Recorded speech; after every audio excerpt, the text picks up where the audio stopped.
شعور کی ایک اور کرن کے ساتھ آپ کی خدمت میں حاضر ہوں۔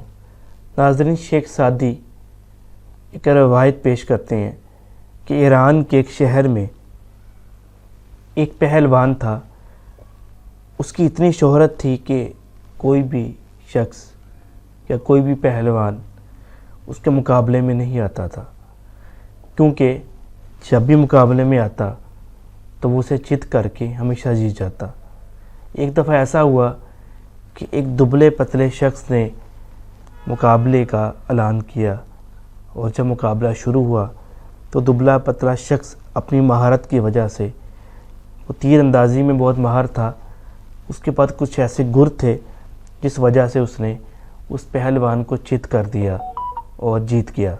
لیکن جب وہ جیتا اور اس پہلوان کو چت کرنے کے بعد اس کو رسیوں سے باندھ کر ایک طرف بٹھا دیا گیا، تو لوگوں نے اس سے پوچھا کہ غالباً 25 سال سے زیادہ عرصہ آپ نے حکومت کی اس حوالے سے کہ آپ کو کوئی جیت نہ کر سکا، کوئی ہرا نہ سکا، لیکن آپ آج ہار گئے۔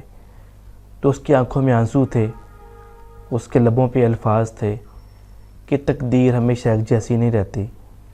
اگر اللہ تبارک و تعالیٰ چاہے تو کسی کو کسی وقت پہ ہرا سکتا ہے، اور ہمیشہ نہ عروج ہے نہ ہمیشہ زوال ہے، نہ ہمیشہ رات ہے نہ ہمیشہ دن ہے، نہ ہمیشہ خوشی ہے نہ ہمیشہ غم ہے۔ یہ تمام چیزیں زندگی کا حصہ ہیں۔ جسے عروج ہے اسے ایک دن زوال بھی آنا ہے، اور جسے خوشی ملنی ہے اسے غم سے بھی گزرنا پڑنا ہے۔ زندگی کے مختلف ذائقے ہیں، مختلف ٹیسٹ ہیں، مختلف حالات ہیں۔ جہاں پہ خوشحالی ہے وہاں پہ سنگ دلی بھی ہے، وہیں پر کنجوسی میں یا مختلف ایسے حالات میں جب انسان بھی یار و مددگار ہو جاتا ہے، اس کے پاس کھانے کو پہننے کو کچھ نہ ہو، ایسے حالات سے بھی گزرنا پڑتا ہے۔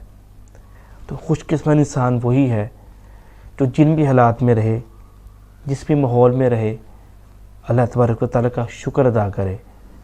جو ہم اکثر سجدہ نماز میں ادا کرتے ہیں، اس سجدے کے بھی دو مطلب ہوتے ہیں۔ کچھ لوگ شکوے کا سجدہ کرتے ہیں اور کچھ شکرانے کا سجدہ کرتے ہیں۔